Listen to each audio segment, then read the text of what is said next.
कबीर पदावली के 9वें पद में संत कबीरदास वर्णन करते हैं कि सारा संसार विषय वासनाओं में डूबा हुआ है।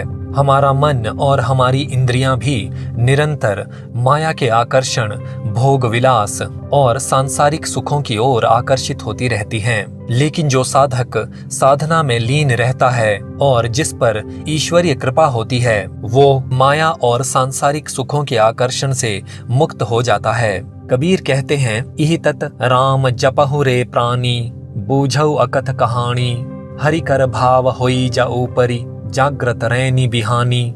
तत् अर्थात तत्व, सार या सबसे महत्वपूर्ण बात। राम अर्थात परमात्मा, जो कि योगियों के हृदय में रमण करते हैं।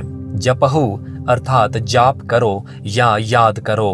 बूझऊ अर्थात समझो या चिंतन करते रहो। अकथ अर्थात अकथनीय, जो कहीं न जा सके या जिसका वर्णन कठिन है। कर अर्थात का, भाव अर्थात भावना या विचार, जा ऊपरी अर्थात जिसके ऊपर, जिसके भीतर या जिसके अस्तित्व में। रैनी बिहानी अर्थात रात और दिन या हर समय। इहि तत् राम जपहु रे प्राणी। कबीर कहते हैं कि हे प्राणी या हे मनुष्य, यही तथ्य की बात है या यही जीवन का सार है कि हमें राम या परमेश्वर का नाम निरंतर जपते रहना चाहिए। बूझऊ अकथ कहानी अर्थात हमें उस परमेश्वर की अकथनीय कहानी या अद्भुत चरित्र को समझने का प्रयास करते रहना चाहिए या ईश्वरीय तत्व का निरंतर चिंतन करते रहना चाहिए। हरि कर भाव होई जा ऊपरी। जिस व्यक्ति के मन में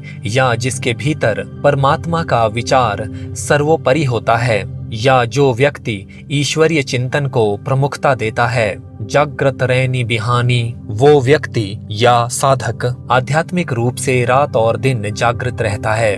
दूसरे शब्दों में वो साधक सांसारिक आकर्षणों या माया के प्रपंच से दूर हो जाता है। उसके हृदय में रात और दिन ईश्वरीय प्रेम जागृत रहता है।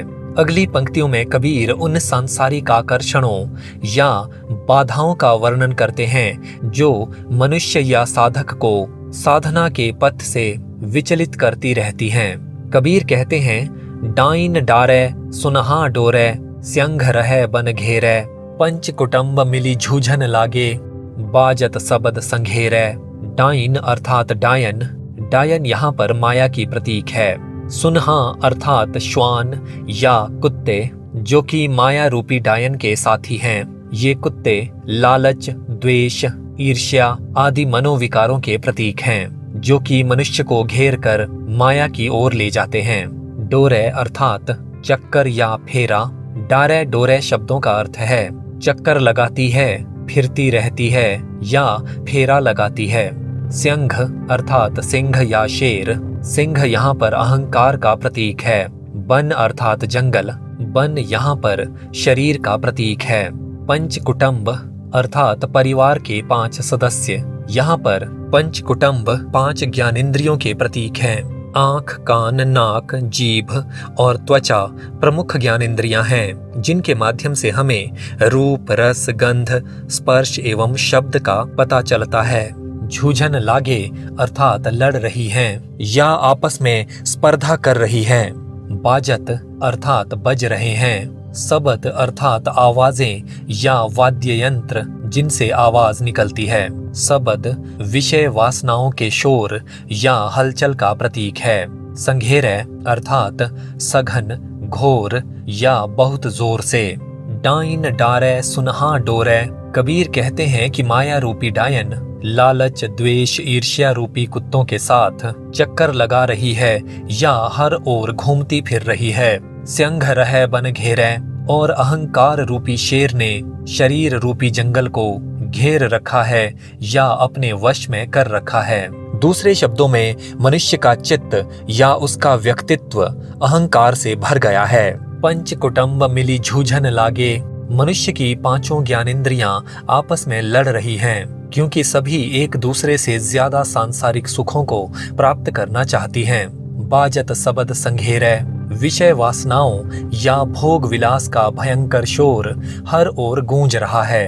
कबीर कहना चाहते हैं कि चारों तरफ विषय वासनाओं या भोग विलास की हलचल हो रही है, सांसारिक सुखों का बोलबाला है और इसीलिए मनुष्य की इंद्रियां भोग विलास से आकर्षित होकर आपस में ही झगड़ रही हैं, क्योंकि सभी को ज्यादा से ज्यादा सुख प्राप्त करना है। यहाँ पर डाइन डारे और शब्द संघेरे शब्दों में अनुप्रास अलंकार है। रोहे मृग ससा बन घेरे, पारधि बाण न मेले, सायर जले सकल बन दाज है, मंच अहेरा खेले। रोहे अर्थात भाग रहे हैं या दौड़ रहे हैं, मृग अर्थात हिरण। हिरण यहाँ पर लालच, तृष्णा और चंचलता के प्रतीक हैं। ससा अर्थात खरगोश, खरगोश यहाँ पर वासना के प्रतीक हैं। बन शरीर का प्रतीक है। पारधी अर्थात शिकारी, शिकारी यहाँ पर एक सामान्य जीवात्मा का प्रतीक है जो सांसारिक सुखों में ही डूबा हुआ है और आध्यात्मिकता से दूर है। इस जीवात्मा में माया के प्रभाव को नष्ट करने की शक्ति तो है, लेकिन ये ऐसा कोई उपक्रम नहीं कर रही है। सायर अर्थात समुद्र, सकल वन अर्थात सारा जंगल या स्थल मंडल। सागर और जंगल यहाँ पर जल थल अथवा सृष्टि की व्यापकता की ओर संकेत कर रहे हैं। इसके अलावा सागर को संसार का और जंगल को शरीर का प्रतीक भी माना जा सकता है। दाज है अर्थात सुलग रहा है या जल रहा है। मंच अर्थात मत्स्य, यहाँ पर मत्स्य उस जीवात्मा या उस साधक का प्रतीक है जो आध्यात्मिक रूप से जागृत है और सांसारिक आकर्षणों से दूर है। अहेरा अर्थात शिकार। रोहे मृग, कबीर कहते हैं कि लालच और तृष्णा रूपी हिरण हर ओर दौड़ रहे हैं। ससा बन घेरे, और वासना रूपी खरगोशों ने शरीर रूपी जंगल को हर ओर से घेर लिया है या अपने वश में कर लिया है। पारधी बाण न मेले, जीवात्मा रूपी शिकारी इन लालच रूपी हिरणों और वासना रूपी खरगोशों पर बाण से निशाना नहीं साध रहा है या इन्हें मारने और निष्क्रिय करने का प्रयास नहीं कर रहा है। कबीर कहना चाहते हैं कि एक सामान्य जीवात्मा लालच, तृष्णा और वासना आदि में ही प्रसन्न है। वो इन विकारों को जीतने या समाप्त करने का प्रयास नहीं करता है। सायर जले सकल बन दाज है। कबीर कहते हैं कि भोग विलास और विषय वासनाओं की आग में समुद्र तक जल रहे हैं और सारी जमीन भी सुलग रही है, यानी जल और थल में रहने वाले सभी प्राणी, सभी जीव विषय वासनाओं की आग से घिरे हुए हैं या वासनाओं में डूबकर निरंतर दुख भोग रहे हैं। इस पंक्ति का दूसरा अर्थ इस प्रकार भी किया जा सकता है कि संसार रूपी सागर और शरीर रूपी जंगल विषय वासनाओं की आग में सुलग और जल रहे हैं। अंदर और बाहर हर जगह विषय वासनाओं और भोग विलास की आग है। मंच अहेरा खेले, लेकिन साधक रूपी मत्स्य इन सभी मनोविकारों, विषय वासनाओं और सांसारिक आकर्षणों का शिकार कर रहा है। दूसरे शब्दों में उसने सभी मनोविकारों और सांसारिक सुखों के आकर्षण को समाप्त कर दिया है। सारा संसार विषय वासनाओं से प्रभावित है, लेकिन साधक रूपी मत्स्य इन सब के प्रभाव से मुक्त है। वो इन्हें निष्क्रिय कर चुका है।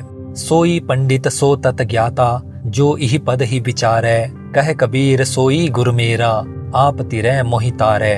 पंडित अर्थात बुद्धिमान व्यक्ति, तत्व ज्ञाता अर्थात तत्व का ज्ञाता, सत्य को जानने वाला या ज्ञानी व्यक्ति, तिरै अर्थात संसार रूपी सागर से पार हो जाए या सांसारिक सुखों और दुखों के प्रभाव से मुक्त हो जाए।